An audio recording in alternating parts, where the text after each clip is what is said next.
শুভ দুপুর বন্ধুরা, চলে এলাম আজকের ভিডিও নিয়ে, রান্নার ভিডিও নিয়ে। আজ 1 জানুয়ারি। প্রথমেই সবাইকে জানাই 2026-এর প্রীতি ও শুভেচ্ছা।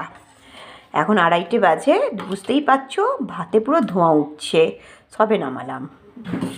আর কি বানিয়েছি বুঝতে পারছো? এটা হচ্ছে মুগ ডাল, ডিম কষা আলু দিয়ে।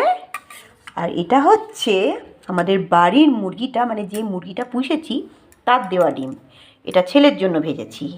আমরা মা মেয়েতে ডিম কষা দিয়ে ভাত খাবো। ধোঁয়া ওঠা গরম ভাত। আর এই যে দেখতে পাচ্ছ কপি ডাঁটার চচ্চড়ি। এই কপি ডাঁটার চচ্চড়িটা দিদিভাই দিয়েছে, খুব ভালো লাগে কিন্তু খেতে। গরম ভাতের সাথে আজকে যা যা মেনু হয়েছে সব কটাই খুব ভালো। এখন রাখি, টাটা। আসছি পরের কোনো ভিডিও নিয়ে। আবারও জানাই সবাইকে প্রীতি ও শুভেচ্ছা 1 জানুয়ারির। সকলে ভালো থাকো, সারা বছর প্রত্যেকের ভালো কাটুক।